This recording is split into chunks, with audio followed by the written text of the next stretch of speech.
మోకాల నొప్పులకు ఎటువంటి సర్జరీ లేకుండా ఎపియాన్ పెయిన్ క్లినిక్ అందిస్తున్న అత్యాధునిక చికిత్స.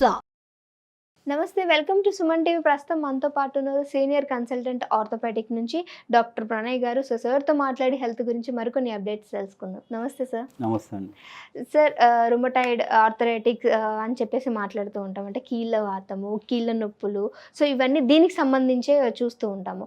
అయితే నార్మల్గా ఏంటంటే ఎందుకు వస్తుంది అనేది కొంతమంది అడిగితే అసలు వచ్చిన తర్వాత ఏం చేయాలి, సో వీటిలో ఏమన్నా డైట్ పరంగా తీసుకోవచ్చు అంటారా, డైట్ పరంగా వీటిని కేర్ చేయొచ్చు అని చెప్తూ ఉంటారా అని చెప్పేసి చాలామంది క్వశ్చన్స్ ద్వారా కూడా మమ్మల్ని అడుగుతూ ఉన్నారు. సో దీని గురించి ఒక చిన్న ఎక్స్ప్లెనేషన్ సార్. రుమటాయిడ్ ఆర్థరైటిస్ అనేది కీలవాతం ఉంది. ఆ రుమటాయిడ్ ఆర్థరైటిస్ అనేది ఏంటంటే ఆటో ఇమ్యూని డిసీజ్. అంటే ఇమ్యూని సిస్టమ్ అనేది మన బాడీలో ఒక డిఫెన్స్ మెకానిజం. ఏదైనా కూడా ఎనీ యాంటీబయాటిక్ లాగా పనిచేస్తుంది. ఇమ్యూని సిస్టమ్ అనేది ఒక డిఫెన్స్ మెకానిజం. ఇమ్యూన్ సిస్టమ్ ఒక్కొక్కసారి మిస్టేకన్లీ అది మన జాయింట్స్ని అటాక్ చేస్తుంది. అది సో అటాక్ చేయటం వల్ల ఆ జాయింట్స్ ఇన్ఫ్లమేషన్ అయ్యి ఈ కీలవాతం అనేది వస్తుంది. అంటే మల్టిపుల్ జాయింట్స్ పెయిన్ వచ్చే ఛాన్సెస్ ఉంటాయి.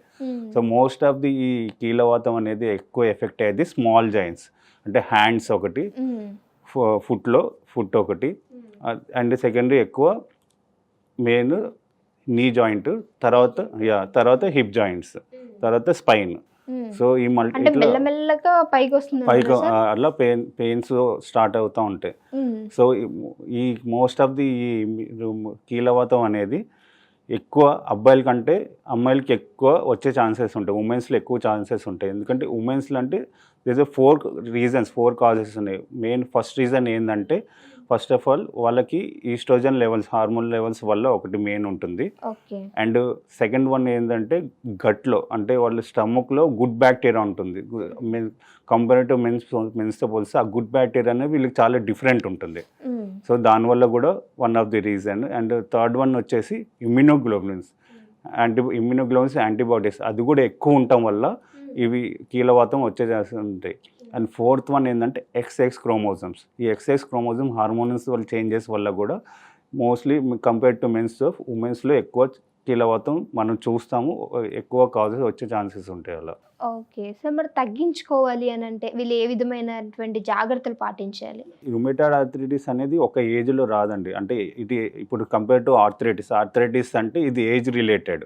కానీ రుమటాయిడ్ ఆర్థరైటిస్ ఎనీ ఏజ్లో స్టార్ట్ అవ్వచ్చు. అది ఈ ఆర్థరైటిస్ అనేది ఏజ్ పెరిగే కొద్దీ అబోవ్ 45 అట్లా అబోవ్ ఏజ్ ఉన్న వాళ్ళకి వస్తుంది. 45 అబోవ్ ఉన్న వాళ్ళకి ఈ రుమటాయిడ్ ఆర్థరైటిస్ అనేది ఎనీ ఏజ్లో వస్తుంది. కాబట్టి ఒకవేళ వస్తే అది తగ్గించుకోవటం ఉండదు, కానీ దాన్ని ఒక మెయింటైన్ చేయడానికి ఉంటుంది. అంటే దానికి ఒక సిమ్టమాటిక్ ట్రీట్మెంట్ ఉంటాయి. ఆ డ్రగ్స్ కానీ ఇండికే ఫాలో అయితే రెగ్యులర్గా తీసుకుంటూ ఉంటే అది లో లెవెల్లో మెయింటైన్ చేసుకోవచ్చు. ఓకే సార్, నార్మల్గా మీ దగ్గరకు వచ్చే పేషెంట్స్ కావచ్చు, మీరు చూసినటువంటి పేషెంట్స్ కావచ్చు, వారిలో ఈ రుమటాయిడ్ ఆర్థరైటిక్స్ అనే సమస్య ఉన్న వాళ్ళు ఎక్కువగా ఎలాంటి కంప్లైంట్స్తో వస్తూ ఉంటారు మన దగ్గర? రుమటాయిడ్ ఆర్థరైటిస్ కీలవాతంతో ఉన్న వాళ్ళు ఎక్కువ మల్టిపుల్ జాయింట్స్ పెయిన్స్తో వస్తారు. ఒకటే జాయింట్ అంటూ ఇన్వాల్వ్ ఉండదు. So neck pain most common ఇది neck pain, elbow pains, knee pains and small జాయింట్స్లో మనం ఎక్కువ రుమటాయిడ్ ఆర్థరైటిస్ ఉన్న వాళ్ళు అయితే స్వెల్లింగ్స్ వస్తూ ఉంటాయి. జాయింట్ స్వెల్లింగ్ ఉంటాయి, వేలల్లో వాపులు వస్తూ ఉంటాయి, న్యూడిల్స్ లాగా ఫామ్ అవుతూ ఉంటుంది. అండ్ వేళ్ళు కూడా మెల్లగా ఇట్లా వాపు వచ్చి కొద్దిగా వంకర అవ్వటం. అదర్వైజ్ నీ జాయింట్స్ కూడా నర్వ్స్ కాదు, ఓన్లీ జాయింట్స్, ఈ స్మాల్ జాయింట్స్ ఇక్కడ నకల్స్ దగ్గర ఎఫెక్ట్ అవుతూ ఉంటుంది. మోస్ట్ అది స్మాల్ జాయింట్స్ ఎక్కువ పెయిన్స్తో వస్తారు. అండ్ మార్నింగ్ స్టిఫ్నెస్ ఎక్కువ ఉంటుంది. ఎర్లీ మార్నింగ్ స్టిఫ్నెస్ ఉంటాయి జాయింట్స్ కానీ నీస్ కానీ. కొద్దిగా ఆ స్టిఫ్నెస్ పోవాలంటే లేవంగానే ఆ స్టిఫ్నెస్ వచ్చినప్పుడు కొద్దిగా స్ట్రెచబుల్ చేస్తే ఒక హాఫ్ అన్ అవర్ తర్వాత నార్మల్ అయిపోతుంది. అదే మల్టిపుల్ జాయింట్స్ పెయిన్స్ వస్తూ ఉంటాయి. సో ఈ కీలవాతం ఉన్న వాళ్ళకి కాళ్ళల్లో మంటలు, అరికాళ్ళలో తిమ్ముర్లు ఇలాంటివి ఏమన్నా ఉంటాయా సార్? ఉంటుంది. అంటే అది ఆ చెప్పాను కదా ఇందాక ప్రీవియస్గా చెప్పినట్టు, ఎప్పుడైనా అది స్పైన్ మీద కూడా ఎఫెక్ట్ అయితే ఆ స్పైన్లో ఆ బోన్ కూడా వీక్ అయిపోతుంది. సో ఆ బోన్ వీక్ అయినప్పుడు అంటే లోపల ఉన్న డిస్క్ ప్రాబ్లం ఏమన్నా వచ్చినా కూడా ఆ డిస్క్ అనేది నరం మీద ఒత్తిడి పడి ఆ కింద కాళ్ళకి నొప్పి పాకటం కానీ, తిమ్ములు రావటం ఇవి వచ్చే ఛాన్సెస్ ఉంటాయి. నమ్నెస్ కానీ, టింగ్లింగ్ సెన్సేషన్ కానీ, పెయిన్ అనేది అక్కడ ఉండకుండా కిందికి రేడియేట్ అవుతూ ఉంటుంది. ఆహా! ఓకే. అయితే సార్ మీరు చెప్పినట్లు తిమ్మిర్లు ఇవన్నీ పైన వరకు వెళ్తేనే మనకి ఇలాంటి సింప్టమ్స్ ఉన్నాయంటున్నారు. బట్ ఒకవేళ కీళ్ళవాతం వీళ్ళకి స్టార్ట్ అయిందని తెలిసాక కూడా ఏమన్నా నెగ్లెక్ట్ చేస్తే సో దీంతో పాటు ఇంకేమన్నా అంటే డ్యామేజెస్ అయ్యే అవకాశం ఉందంటారా బాడీలో? డ్యామేజ్ అంటే ఫర్దర్ ఈ రూమేటెడ్ ఆర్థరైటిస్ కూడా ఫర్దర్ మెయిన్ ఎక్కువ డ్యామేజ్ చేసేదంటే నీ జాయింట్స్. సో బాగా అరిగిపోయి మళ్ళీ జాయింట్ స్పేస్ తగ్గిపోవటం, కాళ్ళు వంకర అవ్వకపోవటం, నడవలేకపోవటం, ఇది చాలా ఇబ్బంది వస్తుంది. అంటే ఇక సపోర్ట్ తీసుకొని నడుస్తారు వాకర్తోనో స్టిక్కీతోటో అదంతా. సో ఈ బాగా అరిగిపోయినప్పుడు ఏంటంటే ఒకటి సర్జరీకి వెళ్తాం.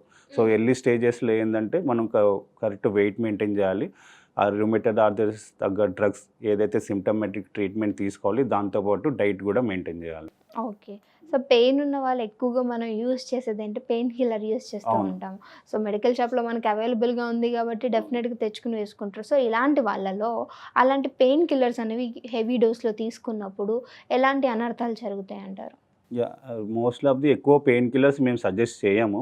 సో ఎప్పుడైతే బాగా సివియర్ పెయిన్ ఉంది, తట్టుకోలేకపోతున్నారు అంటే అప్పుడే తీసుకోమని చెప్తాము. వీటిల్లో కూడా ఎక్కువ రోజులు పెయిన్ కిల్లర్స్ తీసుకుంటే కిడ్నీకి ఎఫెక్ట్ అయ్యే ఛాన్సెస్ ఉంటాయి. And one more thing, gastritis వచ్చే ఛాన్సెస్ ఉంటుంది. సో ఎంత తక్కువ అవాయిడ్ చేస్తే అంత బెటర్ అని చెప్తాము. సో రిమిటెడ్కి పెయిన్ కిల్లర్స్ కాకుండా ఫర్దర్ ఆ ఇన్ఫ్లమేషన్ తగ్గించడానికి డ్రగ్స్ ఉంటాయి. సో అవి వాడమని చెప్తాం. సో పెయిన్ కిల్లర్ కూడా వేరే డ్రగ్స్ ఏదైతే హార్మ్ఫుల్ పెయిన్ కిల్లర్స్ ఉంటాయో అవి ఎక్కువ సజెస్ట్ చేస్తాం. లైక్ డోలో 650 కానీ అలా. సో వాటి వల్ల కూడా ఒక 3 పూటలు వేసుకున్న పెయిన్ తగ్గుతుంది.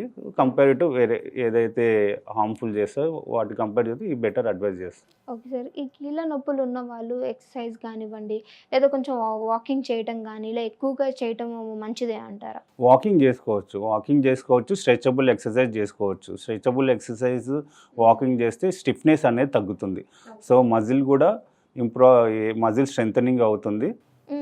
దానివల్ల కూడా నొప్పులు అనేది కొద్దిగా తగ్గుతుంది. సో అదే వీళ్ళు ఏం చేస్తూ ఉంటారంటే సార్ వేడి నీళ్ళలో కాపడం పెట్టడం, కాళ్ళు పెట్టేసి ఇట్లా చేస్తూ ఉంటారు కదా. సో దీనివల్ల ఎంతవరకు రిలీఫ్ ఉంటుందంటారా? కీళ్ళకి ఏమన్నా అది ఎఫెక్ట్ చూపిస్తుంది అంటారా? వామ్ వల్ల కోల్డ్ ప్యాక్స్ కానీ వామ్ ప్యాక్స్ వల్ల నీ అక్కడ ఏదైతే నీ జాయింట్ ఇన్ఫ్లమేషన్ ఉందో దానివల్ల చుట్టూరు మజిల్ కూడా ఇన్ఫ్లమ్ అవుతాయి. అవి పెట్టినప్పుడు ఏంటంటే అది పీల్ చేస్తుంది. సో ఆ ఇంపాక్ట్ ఉంటుంది. దానివల్ల కూడా నొప్పి తగ్గే ఛాన్సెస్ ఉంటాయి. వేడి నీళ్ళల్లో పెట్టడం కూడా ఒక 20 minutes అలా పెట్టుకొని ఉంటే సో దానివల్ల కూడా నీళ్ళు అనేది అది లాగేస్తుంది, అది నొప్పి అదంతా. ఓకే. సో కొంతవరకు రిలీఫ్ అనేది రిలీఫ్ అయితే ఉంటుంది. ఓకే సార్, చాలా చక్కటి ఇన్ఫర్మేషన్ అందించారు. Thank you so much sir.